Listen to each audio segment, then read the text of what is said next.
धनु राशि, गुरु और शनि बदलेंगे भाग्य, मानसिक तनाव होगा खत्म, कुछ उपाय करने से जीवन बदल रहा है, तो इसमें हानि क्या है, विस्तार से जानिए। ये सारी चीज़ें हम समझेंगे। उससे पहले हम इस चार्ट को जल्दी से समझा देते हैं 2 मिनट के अंदर। उससे पहले आपको मन शांत कर लेना है। सबसे पहले हमारे साथ 1 से 10 तक गिनिए। 1, 2, 3, 4, 5, 6, 7, 8, 9, 10। पहला, दूसरा, तीसरा, चौथा, पाँचवा, छठा, सातवां, आठवां, नौवां, 10वां, 11वां, 12वां। 12 भाव हो गए। 12 राशियाँ होती कौन कौन सी। नंबर 1 का मतलब मेष राशि, ठीक है। 1 नंबर लिखा है, इसका मतलब मेष राशि। मेष, वृषभ, मिथुन, कर्क, सिंह, कन्या, तुला, वृश्चिक, धनु, मकर, कुंभ, मीन। 12 राशियाँ हो गई, 12 घर हो गए, 12 राशियाँ हो गई। ग्रह तुम लोगों को पता है 9 ग्रह होते हैं। कैसे याद करना है, दिन के हिसाब से याद कीजिए। मंगल के बाद बुधवार आता है, मंगल बुध, उसके बाद गुरु, शुक्र, शनि, सूर्य, चंद्र 2 ये, और राहु केतु 2 ये हो गए, टोटल 9। अब हम आगे समझेंगे ये कि ये जो गुरु और शनि हैं ये भाग्य कैसे बदलेंगे, ठीक है। तो शनि का परिवर्तन क्या है। शनि जो है 29 मार्च, शनि ग्रह 29 मार्च को 2025 को कुंभ राशि से मीन राशि में प्रवेश करेंगे। राहु 18 मई 2025 को मीन राशि से कुंभ राशि में जाएंगे। गुरु 15 मई 2025 को वृषभ राशि से मिथुन राशि में जाएंगे। ये जब ग्रह राशि परिवर्तन करेंगे तो क्या क्या बदलाव होंगे वो हम अच्छे समझेंगे। तो याद रखना, आपको इन सभी ग्रहों को मजबूत नहीं करना है। आपको केवल 2 ग्रह मजबूत करने। कौन कौन, गुरु ग्रह, ठीक है, और शनि ग्रह। क्यों, क्योंकि गुरु जो है आपके राशि का स्वामी है। धनु और मीन राशि का स्वामी गुरु होता है, ठीक है। तो धनु राशि का स्वामी गुरु है, तो गुरु आप मजबूत कर लीजिए, स्वामी को अपने मजबूत कर लीजिए। प्लस शनि देव की महिमा सभी लोग जानते हैं। शनि देव की कथा मैंने यूट्यूब पे डाली है, एस्ट्रोलॉजी प्लेलिस्ट में जाइए, वहाँ पे देखिए, ठीक है। तो उससे आप कथा को जब सुनेंगे तो आप समझ जाएंगे कि शनि ग्रह का क्या महत्व है। सभी ग्रहों में इन्हें श्रेष्ठ कहा गया है, ठीक है। तो शनि ग्रह के बारे में आप जानिए। तो शनि ग्रह को मजबूत करना परम आवश्यक है, समझ गए। यानी आपको मजबूत करना ही करना है। 80 to 90% लोगों का शनि ही खराब होता है, जिससे स्ट्रगल ज़्यादा हो जाता है, बिजनेस में उतार चढ़ाव आने लगता है, ठीक है।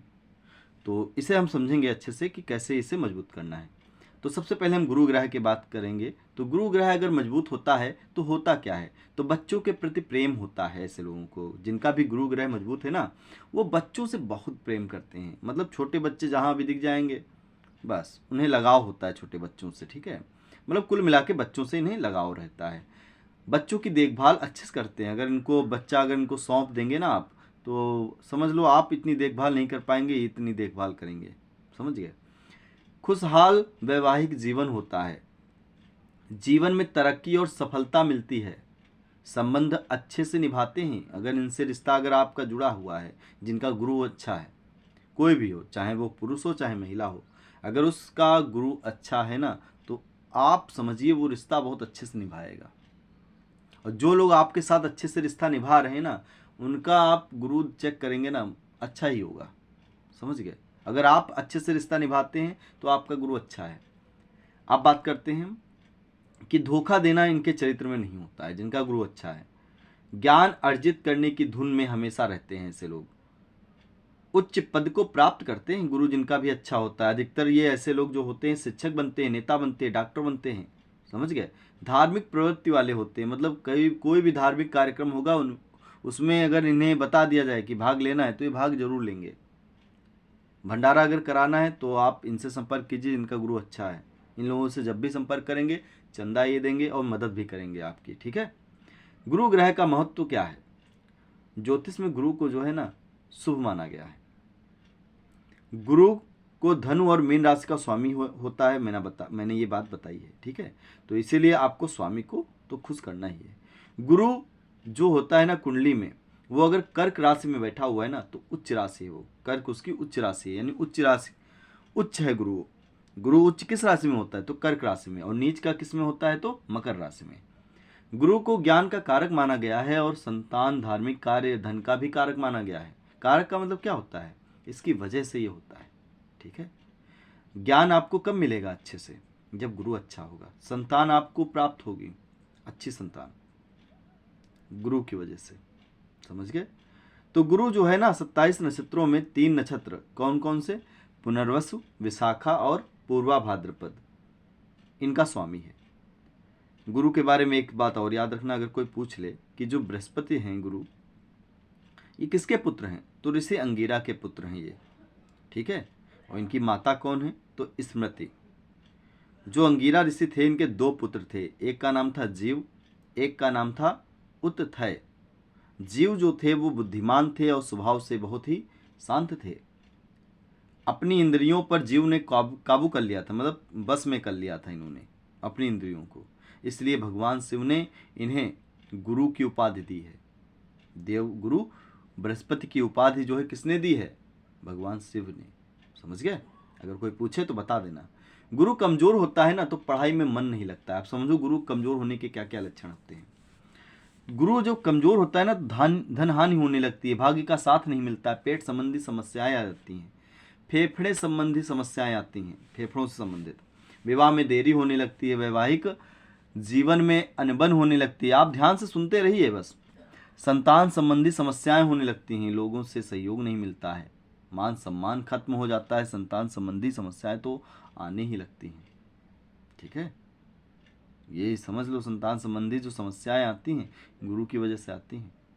मेन कारण ये रहता है गुरु संतान संबंधी वाला, ज़्यादातर विवाह और संतान 2 ज़्यादा रहते हैं, ठीक है, मेन रूप से। अचानक तरक्की रुक जाती है। गुरु ग्रह अगर मजबूत करना है तो हम क्या करें? गुरुवार को व्रत रखिए, आप राधे कृष्ण की पूजा कीजिए, ठीक है, पहला उपाय। दूसरा उपाय क्या है? दूसरा उपाय यह है आप पीले रंग के वस्त्र का प्रयोग कीजिए। तीसरा उपाय क्या है? गुरुवार को भगवान विष्णु और माता लक्ष्मी की आराधना कीजिए, व्रत रखिए, ठीक है। और एक रत्न आता है जिसका नाम है पुखराज, आप उसे धारण कर सकते हैं, ठीक है, गुरु के लिए होता है वो। साफ सफाई अपने घर की रखिए, केले के पेड़ की आप पूजा कर सकते हैं, ठीक है। और स्नान करने, छठा उपाय, स्नान करने से पहले पांचवा उपाय क्या था, मैंने क्या बताया? साफ सफाई रखिए और केले की पूजा कीजिए। चौथा क्या बताया था? पुखराज रत्न धारण कीजिए, ठीक है। और छठा जो है, स्नान करने से पहले जल में थोड़ी सी हल्दी मिला लीजिए, फिर स्नान कीजिए, ठीक है। और केसर का रोजाना तिलक लगाइए। आपने सुना होगा कई ज्योतिष जो होते हैं ना, केसर के तिलक लगाने की सलाह बहुत देते हैं, वो वास्तव में फ़ायदा करता है ये। और जब भी आप किसी से मिले ना तो राधे राधे बोलिए, ठीक है। और सातवां उपाय क्या है? सातवां उपाय ये है विष्णु सहस्त्र नाम का जाप कीजिए, बहुत फायदे मिलते हैं इसके। आठवां, केले के पेड़ की जड़ के पास देसी घी का दीपक जलाइए, ठीक है। अब आप समझिए, हमने टोटल 8 उपाय बताए हैं, आप इसमें से कोई 3 कर लीजिए। और जो धनु राशि के लोग हैं ना, धनु राशि के, उनके लिए जो मैंने 8 उपाय बताए ना, उसमें से जो एक है जो कि करना ही करना है, मेन उपाय, वो पता है कौन सा है? वो ये है कि आपको स्नान करने से पहले थोड़ी सी हल्दी मिलानी है। जो भी उपाय मैंने बताया था ना, वही है। 8 बताएं, इसमें से जो ये वाला उपाय है ना, स्नान करने से पहले आप जल में थोड़ी सी हल्दी मिलाइए, फिर स्नान कीजिए, केसर का तिलक लगाइए रोज, और जब भी किसी से मिले राधे राधे बोलिए, ठीक है। ये एक उपाय जरूर कीजिए। बाकी 2 उपाय आप जितने मैंने उपाय बताए उसमें से कोई चुन सकते हैं आप, ठीक है। और अब बात करते हैं शनि ग्रह की। तो शनि ग्रह कमजोर होता है ना तो अकेलापन महसूस होता है, कर्ज बढ़ने लगता है, बचत नहीं होती है, शारीरिक कमजोरी आने लगती है, त्वचा संबंधी बीमारियां होने लगती हैं, मकान में दरारें, मकान गिरने लगता है, मकान का समझ लो कह सकते हो मकान अदला बदली भी हो जाती है, ठीक है। कभी कभी ऐसा होता है कि नहीं चाहते हैं फिर भी इस मकान से निकल जाते हैं, अपने घर से निकाल दिए जाते हैं। समझ रहे हो मेरी बात को ध्यान से? घर निकाला जिसको बोलते हैं ना, घर से निकाल दिए जाते हो, तो ये हो जाता है। और मानसिक अशांति रहती है। मान सम्मान में तो कमी आ ही जाएगी। भाग्य का तो बिल्कुल साथ ही नहीं मिलेगा, क्योंकि भाग्य रेखा तो जानते ही हो शनि पर्वत तक जाती है। ठीक है, भाग्य का तो साथ ही नहीं मिलेगा। और क्या होगा, धन हानि होगी। ठीक है, धीरे धीरे तुमने जितनी बचत की होगी वो धीरे धीरे समाप्त होने लगेगी। तो जब धन ही नहीं रहेगा तो मान सम्मान तो जाएगा ही जाएगा। ठीक है, अब शनि ग्रह को मजबूत करा जाए तो कैसे करें? शनि ग्रह को जो मजबूत करना है ना, तो उसके लिए आपको प्रत्येक शनिवार को क्या करना है, हनुमान चालीसा पढ़नी है, बजरंग बाण पढ़ना है, हनुमाष्टक का पाठ कीजिए। शनिवार को आप सुंदरकांड पढ़िए। बहुत जगह सुंदरकांड होता भी होगा आपके आसपास शनिवार को। वो क्यों करते हैं आप उनसे पूछिए, बताएंगे आपको। शनि ग्रह जो है ना, सबसे महत्वपूर्ण ग्रह है। आप फोकस कीजिए इस पे, और जितनी जल्दी आप फोकस कर लेंगे ना, जिंदगी आपकी बदलनी शुरू हो जाएगी। शनि ग्रह पे कोई ध्यान ही नहीं दे पाता है। आप अक्सर जब जाते होंगे ना, तो गली के कुत्तों को डांट देते होंगे, नहीं करना चाहिए। ठीक है, तो ये चीज़ें ध्यान रखनी। काली चींटियों को खिलाइए आप, कौवे को बाजरा खिलाइए। ठीक है, रोटी खिलाइए, चावल खिलाइए, पानी रख दीजिए जल। और प्रत्येक शनिवार को ना वृक्ष, पीपल वृक्ष के नीचे सरसों के तेल का दीपक जलाइए। सरसों के तेल को चढ़ाना भी है, ये भी याद रखना है। शनिवार का व्रत रखिए। उसके बाद आपको क्या करना है, एक और उपाय बता रहा हूँ। काले घोड़े की नाल या फिर नाव के अगले हिस्से की कील लेकर छल्ला बनवा लीजिए। मध्यमा उंगली में पहनना है, बीच वाली उंगली में। ठीक है, और नियम यह है कि आपको शनिवार को हनुमान चालीसा पढ़कर सरसों के तेल में डुबोकर इस छल्ले को धारण करना है। 7 दिन पहनना है, क्योंकि ये ऐसा उपाय है ना, बहुत पावरफुल उपाय है। अगर आप इसको करेंगे ना, तो 7 दिन छल्ले को पहनिए। अगर आपको फ़ायदा ना हो तुरंत उतार दीजिए, वरना बर्बाद हो जाओगे। ये भी मैं बता दे रहा हूँ। ठीक है, ये आजमाया हुआ है, इसलिए इस उपाय को बहुत सावधानी से करिएगा। लेकिन अगर फल गया ना तो बहुत बढ़िया है, तरक्की होने लगेगी आपकी। ठीक है, लेकिन शनिवार को आप हनुमान चालीसा तो जरूर पढ़िए। ठीक है, और कुत्तों को जरूर खिलाइए, काले कुत्तों को, गली के कुत्तों की सेवा कीजिए। और जो कुत्ते के पिल्ले होते हैं ना, उन्हें आप दूध में ब्रेड डाल के जरूर खिलाइए। शुक्र ग्रह भी मजबूत हो जाएगा इससे आपका। और शुक्र तो आपको लग्जरियस लाइफ देगा, मतलब ऐसो आराम वाली ज़िंदगी देगा। ठीक है, तो इस वीडियो में इतना ही। वीडियो अच्छा लगा हो तो लाइक, कमेंट और सब्सक्राइब जरूर कीजिए। कमेंट में क्या लिखना है, हर हर महादेव लिखना है, केवल 5 बार, 11 बार, 21 बार। क्योंकि अगर आप ऐसा करेंगे ना, तो आप ही को फल मिलेगा। कर्म फल तय है, मैंने क्या कहा है।